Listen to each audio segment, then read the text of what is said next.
반갑습니다. 송지준입니다. 이번에 서울중앙지법이 정말 역사에 남을 정말 글자 그대로 역사에 남을 중요한 결정을 내렸습니다. 윤석열 대통령에 대한 구속 취소 결정을 내린 것인데 이거는 그냥 단순히 윤석열 대통령에 대한 호불호 그리고 또 계엄에 대한 호불호 이 문제와는 전혀 차원이 다른 문제입니다. 이거는 그냥 단순히 윤석열 대통령 한 명에게 국한되는 문제가 아니라 앞으로 대한민국의 사법 질서 전체다를 바꿀 만한 어마어마하게 중요한 사건인데요.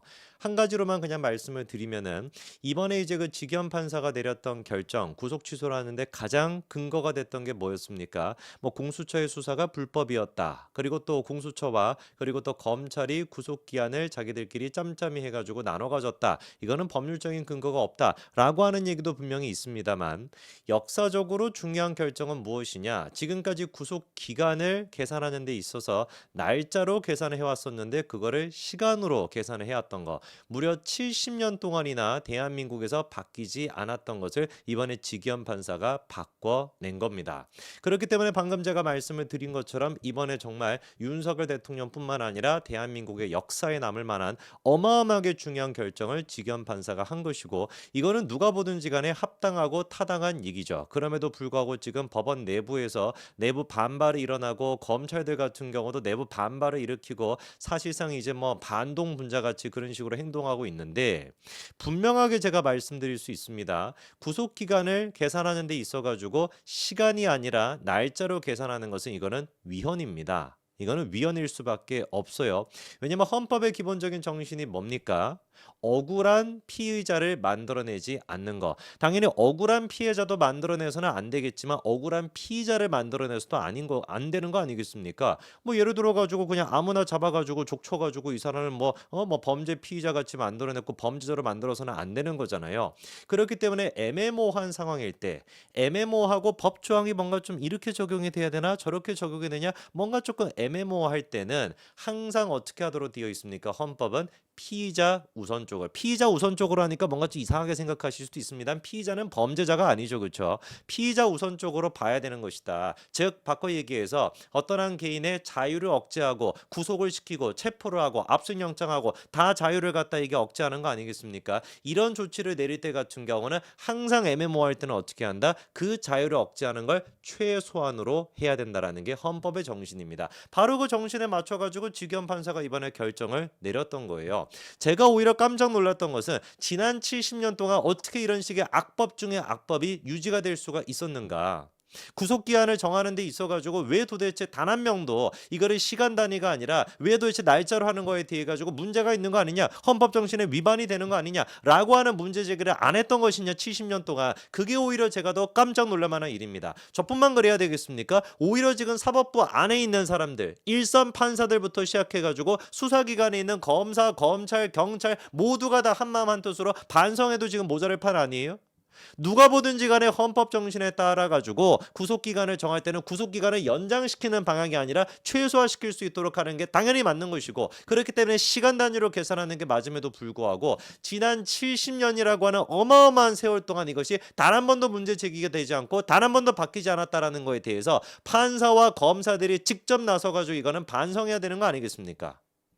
오히려 그런데 반성하기는커녕 지금 집단적으로 검사도 그렇고요, 판사도 그렇고요, 같은 판사도 그렇고 직위원 판사에 대해서 공개적인 비판을 이어나가고 있는데 저는 이런 인간들 싹 다 지금 전수조사해가지고 옷 다 벗겨야 된다라고 봅니다. 미치지 않고서 어떻게 직위원 판사 이런 식의 결정에 대해 가지고 헌법적인 이런 식의 결정에 대해 가지고 함부로 직위원 판사가 정치적이다 뭐다 이런 식으로 입을 나불거릴 수가 있습니까? 대표적으로 지금 문제가 있는 사람이 김도균 부장판사입니다. 부산지법의 형사항소 4부라고 하는데 이 사람이 아예 그냥 법원 내부망에다가 글을 올렸다라고 해요. 구속 취소 유감 이라고 글을 올렸습니다. 내용이 뭐냐? 선례를 함부로 바꾸는 것은 심각한 부작용을 초래할 위험이 있으므로 유념하지 않을 수 없다.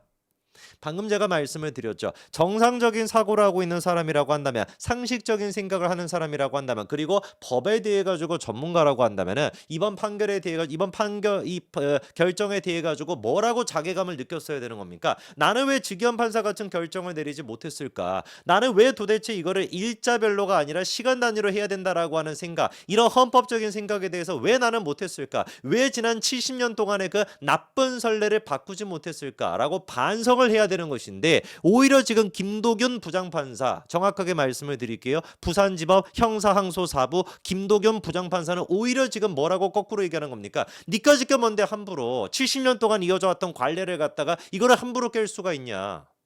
70년이 이어졌거나 700년이 이어졌거나 7000년이 이어졌다라고 할지라도 그게 잘못된 관례라고 한다면 뜯어 고쳐야죠. 그걸 안 뜯어 고칩니까? 관례였기 때문에 안 뜯어 고친다? 그런 진짜 씹군대 같은 마인드가 어디 있습니까? 어떻게 이런 사람이 지금 도대체가 판사라고 하면서 판결을 내리고 있었는지, 그게 오히려 저는 더 소름이 끼치거든요.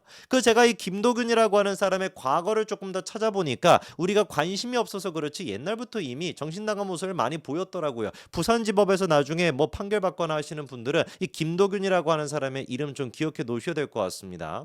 비상계엄 선포가 12월 3일에 있었죠. 그리고 그 바로 다음날 12월 4일 날 이 김도균이가 또 대법원을 비판하는 글을 썼었다라고 하네요. 어떤 식의 내용을 썼는지를 보니까, 대법원이 위헌, 위법의 무효한 계엄 선포가 분명함을 알 수 있었는데도 비상계엄에 따른 후속 조치를 논의하며 협조하는 듯한 모습을 보였다라고 하는 개미친 소리를 했어요.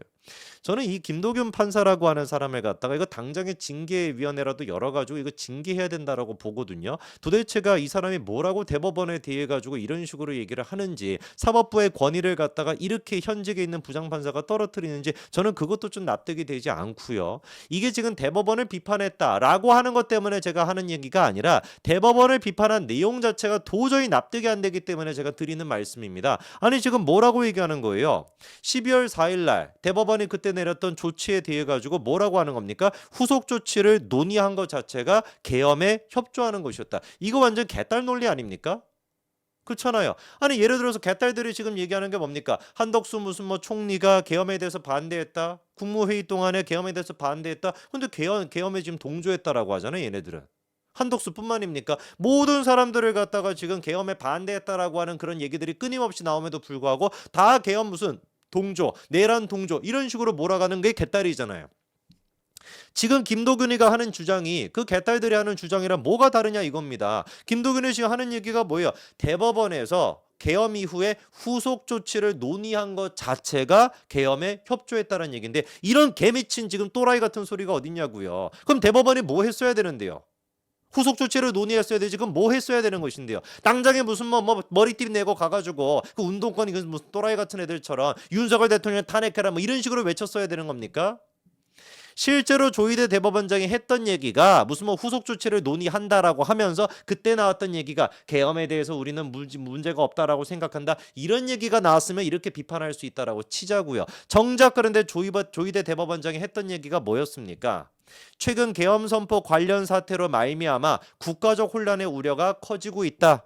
이럴 때일수록 사법부는 중심을 잡고 추호의 흔들림 없이 오직 헌법과 오직 법률에 의한 재판을 통한 실질적인 법치주의의 확립과 국민의 기본권 수호를 위해 최선의 노력을 다해 나가야 하겠다라고 강조했다. 이게 도대체 어디를 봐가지고 계엄에 동조했다라는 듯이, 계엄에 협조했다는 듯이 해석할 수가 있겠냐고요. 개딸이 안 오고서 이렇게 해석할 수가 없는 겁니다.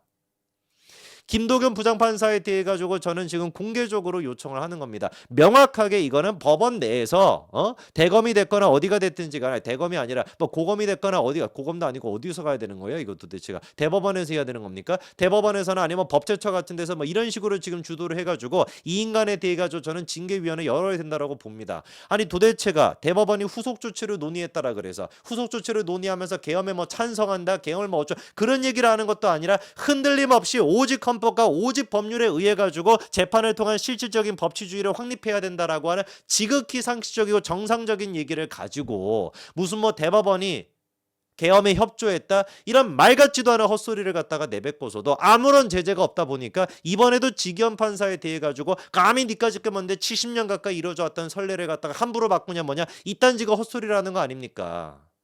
명확하게 이 김도균이라고 하는 사람에 대해 가지고 저는 법제처에서 문제 제기를 해야 된다. 그리고 또 마찬가지로 법제사법위원회 거기에서도 마찬가지로 이 인간에 대해 가지고 국민의힘은 정식적으로 문제 제기를 하고 정식적으로 저는 옷을 벗겨야 된다라고 봅니다. 여기까지 말씀드리겠습니다. 감사합니다.